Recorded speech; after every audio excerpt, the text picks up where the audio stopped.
Treasury അടച്ചുപൂട്ടേണ്ട ഒരു അവസ്ഥയായിരുന്നു ഫെബ്രുവരി അവസാനത്തോടുകൂടി. അങ്ങനെ ഇരിക്കുമ്പോഴാണ് സംസ്ഥാന ഖജനാവിന് ഒരാശ്വാസം പകർന്നു. അതായത് നമുക്ക് എടുക്കാവുന്ന ഓവർ ഡ്രാഫ്റ്റ് എല്ലാം തീർന്നു, വെയ്സ് ആൻഡ് മീൻസ് അഡ്വാൻസസ് ഒക്കെ തീർന്നു, ട്രഷറിയിൽ അടച്ചുപൂട്ടുക മാത്രമേ ഗതിയുള്ളൂ എന്ന ഒരവസ്ഥയിലേക്ക് എത്തിയിരുന്നു. അപ്പോഴാണ് ഒരു ആശ്വാസം എന്ന രീതിയിൽ 4122 കോടി കേന്ദ്രത്തിൽ നിന്ന് വരുന്നത്. ഏതൊക്കെ തരത്തിലാണ് അത്? സംസ്ഥാന ഗവൺമെന്റിന്റെ സ്വന്തം വരുമാനമാണ് വരുന്നത്.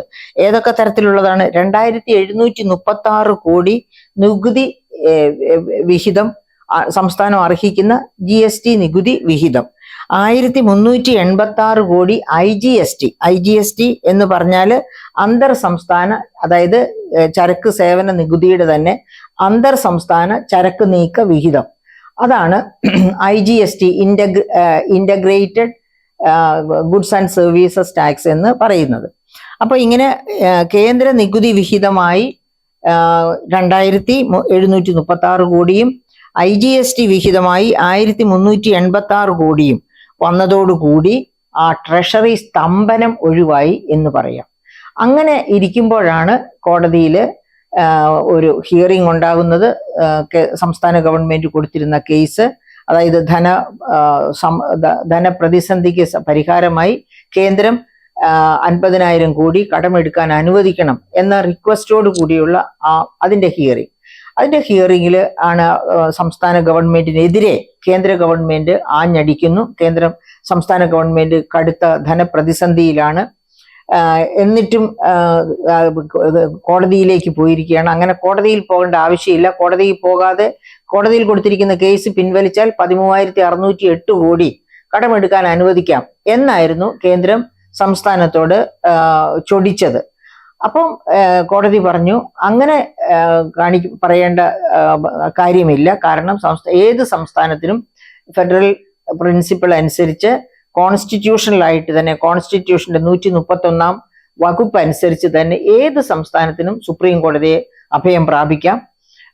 അതിനനുസരിച്ച് അവർക്ക് നിയമപരമായി അർഹതയുണ്ടെങ്കിൽ സുപ്രീം കോടതി ഇടപെട്ട് അത് വ്യക്തമാക്കും. അതിനനുസരിച്ച് കേന്ദ്ര ഗവൺമെന്റ് നടപടി എടുക്കേണ്ടതാണ് എന്ന് പറഞ്ഞ് ഇപ്പോൾ ഈ സംസ്ഥാനത്തിന് വായ്പ എടുക്കണമെങ്കിൽ എങ്ങനെയാണ് അതിന് സഹായകമായ രീതി എടുക്കാവുന്നത് എന്ന് കേന്ദ്രം ഒന്ന് പുനഃപരിശോധിക്കണം എന്നൊക്കെ പറഞ്ഞു. അങ്ങനെ അതിൻ്റെയൊക്കെ അത്തരം നിർദ്ദേശങ്ങളുടെ ഫലമായിട്ട് കേന്ദ്രം ഈ കേസ് പിൻവലിക്കാതെ തന്നെ 13,608 കോടി കടമെടുക്കാമെന്ന് സമ്മതിക്കുകയായിരുന്നു. അത്രയും ഒരാശ്വാസം. അപ്പോഴും കപിൽ സിബൽ പറഞ്ഞത് ഈ 13,608 കോടി എന്ന് പറയുന്നത് ഒരാഴ്ചത്തെ സംസ്ഥാന ഗവൺമെന്റിന്റെ ആവശ്യങ്ങൾക്ക് തികയൂ. അപ്പൊ ഇനിയും കിടക്കുകയാണ്. ഈ മാസം തന്നെ 2-3 ആഴ്ച, ഇത് പിന്നെ മാർച്ച് ആദ്യമാണല്ലോ പറയുന്നത്. അതുകൊണ്ട് ഇത് അഡീഷണൽ ആയിട്ട് കൂടുതൽ കടമെടുക്കാൻ സമ്മതിക്കണം എന്ന് കപിൽ സിബൽ ആവശ്യപ്പെട്ടു. അതും ഗവൺമെന്റുമായിട്ട്, അതും കേന്ദ്രവും സംസ്ഥാനവും കൂടി പര്യാലോചിച്ച് ഒരു കോൺസെൻസസിൽ എത്തുക എന്ന നിർദ്ദേശം കൊടുത്ത് സുപ്രീം കോടതി അയക്കുന്നു. അപ്പൊ അങ്ങനെ 13,608 കോടി രൂപ ഉടൻ വായ്പ എടുക്കാൻ പറ്റും എന്ന് ആലോചിച്ചിരിക്കുമ്പോഴാണ് വീണ്ടും അവിടെ ചില കല്ലുകടികൾ രൂപപ്പെടുന്നത്. അതായത് ഇപ്പോൾ പറഞ്ഞിരിക്കുന്നത് 8,700 കോടി ഉടൻ കടമെടുക്കാൻ സമ്മതിക്കും എന്നാണ്. അപ്പൊ ഈ 8,700 കോടി എന്ന് പറയാൻ കാരണം എന്താണ്? എന്ത് സംഭവിച്ചു? 4,800 കോടിയോളം രൂപ ഇപ്പോൾ 4,862 കോടി നാം വിചാരിക്കുന്ന കണക്കാണ്. നേരത്തെ കേട്ടിട്ടുള്ള കണക്കനുസരിച്ചാണെങ്കിൽ ഇത് ഇലക്ട്രിസിറ്റി ബോർഡിന്റെ പരിഷ്കരണങ്ങളുമായിട്ട് ബന്ധപ്പെട്ട് സംസ്ഥാന ഗവൺമെന്റിന് കിട്ടാതെ പോകുന്നു, കേന്ദ്രം അനുവദിക്കാതിരിക്കുകയാണ്. എന്തുകൊണ്ട്? ഇലക്ട്രിസിറ്റി ബോർഡിന്റെ പരിഷ്കരണത്തിൽ വളരെ കാതലായി പറഞ്ഞിരുന്നത് അവസാനം എല്ലാ പരിഷ്കരണങ്ങളുടെയും ഒടുവിൽ സ്മാർട്ട് മീറ്റർ ഘടിപ്പിക്കണം, എല്ലാ കൺസ്യൂമേഴ്സിനും, ഉപഭോക്താക്കൾക്കും സ്മാർട്ട് മീറ്റർ ലഭ്യമാക്കണം. അങ്ങനെ ലഭ്യമാക്കുന്നതിന്റെ ആവശ്യകത എന്ത്? വലിയ പ്രസരണ നഷ്ടമാണ്. പ്രത്യേകിച്ച് കേരളം പോലെ ഇടതൂർന്ന വനമേഖലയും ഒക്കെ ഉള്ളിടത്തോടെ, കാടും മലകളും മരങ്ങളും ഒക്കെ ഉള്ളിടത്തോടെ ഇലക്ട്രിസിറ്റി ലൈൻ പോകുമ്പോൾ പ്രസരണ നഷ്ടം, അതുകൂടാതെ തന്നെ മോഷ്ടാക്കൾ അതായത് ഔദ്യോഗികമായിട്ട് അറിഞ്ഞു തന്നെ മോഷണം നടത്തുന്ന മോഷ്ടാക്കളുണ്ട്. എല്ലാ സംസ്ഥാനങ്ങളിലും ഉണ്ട്, കേരളത്തിലും ഉണ്ട്. വ്യാപാരികളും വ്യവസായികളും ഒക്കെ അതിന്റെ മീറ്റർ വർക്ക് ചെയ്യിപ്പിക്കാതെയൊക്കെയാണ് പലപ്പോഴും ഇലക്ട്രിസിറ്റി ഉപയോഗിക്കുന്നത്. അങ്ങനെയാവുമ്പോൾ അവരൊന്നും ഇലക്ട്രിസിറ്റി നികുതി കൊടുക്കുന്നില്ല.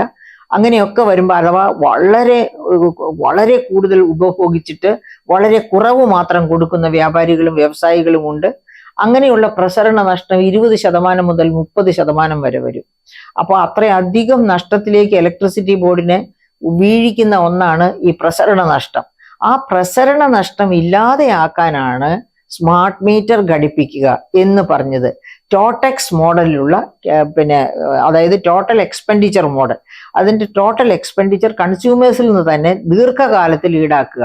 അപ്പോൾ പ്രതിദിനം അല്ലെങ്കിൽ പ്രതി മാസം അവരുടെ തലയിൽ വീഴുന്ന ഭാരം വളരെ ലഘുവായിരിക്കും. അതാണ് ടോട്ടക്സ് മോഡലിന്റെ പ്രത്യേകത. പക്ഷെ ഈ ടോട്ടക്സ് മോഡൽ സ്മാർട്ട് മീറ്റർ സംസ്ഥാനത്ത് ഘടിപ്പിക്കുവാൻ ഇവിടുത്തെ ഇലക്ട്രിസിറ്റി ബോർഡ് യൂണിയൻകാരും സമ്മതിച്ചില്ല. അവർ എതിർ നിന്നു. അതിന്റെ ഫലമായിട്ടാണ് ഈ 4862 കോടി രൂപ ഇലക്ട്രിസിറ്റി സെക്ടറിലെ പരിഷ്കരണത്തിന് വേണ്ടി ലഭ്യമാകുമായിരുന്ന കടം, ആ വായ്പയാണ് നമുക്കിപ്പോൾ നഷ്ടപ്പെട്ടിരിക്കുന്നത്. എനിക്ക് തോന്നുന്നു ആ പ്രശ്നം ടോട്ടക്സുമായിട്ട് ബന്ധപ്പെട്ട പ്രശ്നം പരിഹൃതമായിട്ടുണ്ടാവില്ല. അതുകൊണ്ടായിരിക്കണം ഇപ്പോഴും ആ രൂപ അത്രയും ആ കടം എന്ന് പറഞ്ഞാൽ അത് നമ്മൾ തിരിച്ചടക്കേണ്ടാത്ത കടമാണ്. കേന്ദ്രത്തിലേക്ക് നമുക്ക് ഗ്രാന്റ് പോലെ കിട്ടുന്ന കടമാണ്. എന്നിട്ടാണ് അത് നഷ്ടപ്പെടുത്തിക്കൊണ്ട് ട്രേഡ് യൂണിയനുകളുടെ ഇഷ്ടാനുസരണം തുള്ളുന്നത് എന്ന് വേണം കരുതാൻ. അതായത് ട്രേഡ് യൂണിയനുകൾ അവരുടെ പോക്കറ്റിലുള്ളവരാണ്.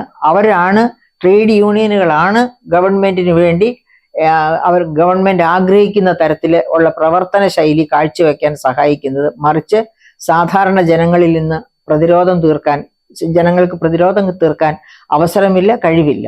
അപ്പം അതിൽ നിന്ന് മുതലെടുത്തുകൊണ്ട് ഇവിടെ എന്ത് നഷ്ടം വന്നാലും സാരമില്ല, ഇലക്ട്രിസിറ്റി യൂണിയൻ ജയിക്കട്ടെ ആ ചിന്തയാണ് ഗവൺമെന്റിന് ഉള്ളത് എന്നതിന്റെ തെളിവാണല്ലോ ഈ പരിഷ്കരണങ്ങളൊക്കെ കൊണ്ടുവന്ന ഇലക്ട്രിസിറ്റി ബോർഡിന്റെ ചെയർമാനായിരുന്ന ആളെ സ്ഥാനഭ്രഷ്ടനാക്കുകയാണ് ചെയ്തത് അവസാനം.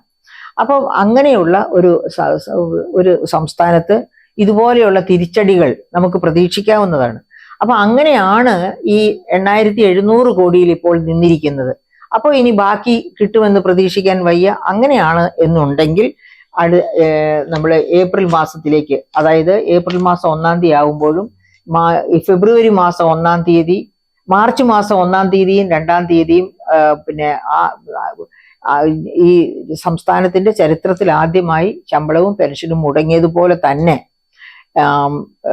ഏപ്രിൽ മാസം 1-ാം തീയതിയും 2-ാം തീയതിയും ഒക്കെ ശമ്പളം കിട്ടുന്ന കാര്യത്തിൽ വലിയ വീഴ്ച ഉണ്ടാകും. ഒരു പക്ഷേ മാർച്ചിലേക്കാൾ കടുത്ത ബുദ്ധിമുട്ടായിരിക്കാം ഏപ്രിലിൽ വരിക. പിന്നെ അതിനൊരു ശമനം ഉണ്ടാകുന്ന എപ്പോഴാണ്? അതായത് പുതിയ ധനവർഷം തുടങ്ങുകയാണ് ഏപ്രിൽ മാസത്തിൽ. അങ്ങനെ പുതിയ ധനവർഷം തുടങ്ങുമ്പോൾ വീണ്ടും നമുക്കിടെ മുൻപിൽ 144 ദിവസം ഓവർ ഡ്രാഫ്റ്റിലേക്ക് പോകാം. അപ്പൊ ആദ്യ പാദത്തിൽ തന്നെ ആദ്യ 3 മാസത്തിൽ തന്നെ 36 ദിവസം ഓവർ ഡ്രാഫ്റ്റിലേക്ക് പോകാം.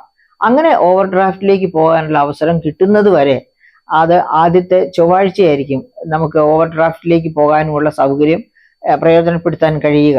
അങ്ങനെയാണെങ്കിൽ അതോടുകൂടി പതുക്കെ ഒരു ഓവർ ഡ്രാഫ്റ്റ് കൊണ്ടൊന്നും കേരളത്തിന്റെ ബുദ്ധിമുട്ട് മാറുകയില്ല. അപ്പൊ അങ്ങനെ ഓവർ ഡ്രാഫ്റ്റിലേക്ക് പോകാം, വെയ്സ് ആൻഡ് മീൻസ് അഡ്വാൻസസിലേക്ക് പോകാം എന്നൊക്കെയുള്ള കാരണം കൊണ്ട്. പക്ഷേ രണ്ടായാലും വെയ്സ് ആൻഡ് മീൻസ് അഡ്വാൻസ് ആയാലും ഓവർ ഡ്രാഫ്റ്റ് ആണെങ്കിലും 14 ദിവസം കൊണ്ട് തിരിച്ചടയ്ക്കണം. അതിനുശേഷം വീണ്ടും എടുക്കാൻ പറ്റുകയുള്ളൂ. അപ്പൊ തിരിച്ചടയ്ക്കാൻ പണം കണ്ടെത്തേണ്ടി വരും. എങ്ങനെയാണെങ്കിലും ഏപ്രിൽ മാസം ആരംഭത്തിൽ നമ്മുടെ പ്രതിസന്ധി ഇതുപോലെ തന്നെ രൂക്ഷമായിരിക്കും. പക്ഷെ അതിനുശേഷം പുതിയ ധനവർഷമായതുകൊണ്ട് പുതിയ കടമെടുക്കാനുള്ള സാധ്യതകൾ ഉരുത്തിരിഞ്ഞു വരും. അത് യുക്തിസഹമായിട്ട് പ്രയോജനപ്പെടുത്തുകയാണ് എങ്കിൽ അടുത്ത വർഷം നീങ്ങിയും നിരങ്ങിയും ഈ സംസ്ഥാനത്തിന് മുന്നോട്ട് പോകാനാകും. അല്ലെങ്കിൽ കടക്കണിയിൽ പോകുമെന്നുള്ളത് തീർച്ച. അപ്പൊ കടക്കണിയിലേക്ക് പോകാതെ ഈ സംസ്ഥാനത്തിന് എങ്ങനെ മുന്നോട്ട് പോകാൻ പറ്റും? സംസ്ഥാനം ആഗ്രഹിക്കുന്ന പക്ഷം വിഭവ സമാഹരണം ശക്തമാക്കണം, കർശനമാക്കണം. അതായത് നികുതി കുടിശ്ശിക പിരിച്ചെടുക്കാൻ ഇപ്പോൾ ഉള്ളത് എന്തുകൊണ്ടാണ്? ഓഡിറ്റേഴ്സ് അസോസിയേഷൻ പറയുന്നത് ഓഡിറ്റിംഗ്, അതായത് പിന്നെ CAG തന്നെ ചൂണ്ടിക്കാണിക്കുന്നത് ഇത്രയധികം കുടിശ്ശിക വരുന്നതിന്റെ പ്രധാനപ്പെട്ട കാരണം ഓഡിറ്റിംഗ് നടത്താത്തതാണ്. ഓഡിറ്റേഴ്സ് അസോസിയേഷൻ പറയുന്നു ഓഡിറ്റിങ്ങിന് ഞങ്ങൾ സർവസജ്ജരാണ്, പക്ഷേ വകുപ്പുകൾ ഗവൺമെന്റ് നിരുത്സാഹപ്പെടുത്തുന്നു. എന്തുകൊണ്ടാണ് വകുപ്പുകളും ഗവൺമെന്റും ഓഡിറ്റിംഗ് നടത്തുന്നതിനെ, അതായത് കണക്കുകൾ ഓഡിറ്റിംഗ് നടത്തുന്നതിനെ നിരുത്സാഹപ്പെടുത്തുന്നത്? അവിടെ തിരിമറി നടക്കുന്നു. വകുപ്പ് മാറ്റി ഫണ്ട് ദുർവിനിയോഗം ചെയ്യുന്നു. അപ്പോൾ ഒരു കിട്ടിയ ആവശ്യത്തിന് ചെലവഴിക്കാതെ തോന്നിയ ആവശ്യത്തിന് ചെലവഴിച്ചു കഴിഞ്ഞാൽ എന്ത് കണക്കാണ് എഴുതി കൊടുക്കുക? അങ്ങനെ ഓഡിറ്റിംഗ് നടത്തിയാൽ അത് പ്രശ്നമാകും എന്നുള്ളത് കൊണ്ടാണ് ഓഡിറ്റിംഗ് നിരുത്സാഹപ്പെടുത്തുന്നത് എന്ന് ഗവൺമെന്റിലെ തന്നെ ഓഡിറ്റേഴ്സ് അസോസിയേഷനിലെ മെമ്പേഴ്സ് ആണ് പറയുന്നത്. അത് തന്നെയാണ് CAGയും രേഖപ്പെടുത്തിയിട്ടുള്ളത്. അപ്പൊ അതൊക്കെ മാറ്റി, അതായത് ശരിക്ക് കർശനമായ നയപരിപാടികളോടുകൂടി വിഭവ സമാഹരണം, അതായത് നികുതി വരുമാനവും നികുതിയേതര വരുമാനവും പിരിച്ചെടുക്കുന്ന കാര്യത്തിൽ കർശന നിയന്ത്രണങ്ങളോടും നയത്തോടും കൂടി മുന്നോട്ട് പോയാൽ തനത് വരുമാനം വർദ്ധിക്കും, GST വർദ്ധിക്കും, IGST വർദ്ധിക്കും. അങ്ങനെ സംസ്ഥാനത്തിന്റെ ഈ ധന പ്രതിസന്ധിയെ വളരെ എളുപ്പം മറികടക്കാൻ കഴിയും എന്നുള്ളതിന് യാതൊരു സംശയവുമില്ല. പക്ഷേ ഗവൺമെന്റിന് അതിനോടൊരു കമ്മിറ്റ്മെന്റ് വേണം, അതിന് ഉറച്ച തീരുമാനം വേണം. അതില്ലാത്ത പക്ഷം ഇതുപോലെ ധനപ്രതിസന്ധിയിൽ തന്നെ മുന്നോട്ട് പോകാനാണ് സാധ്യത.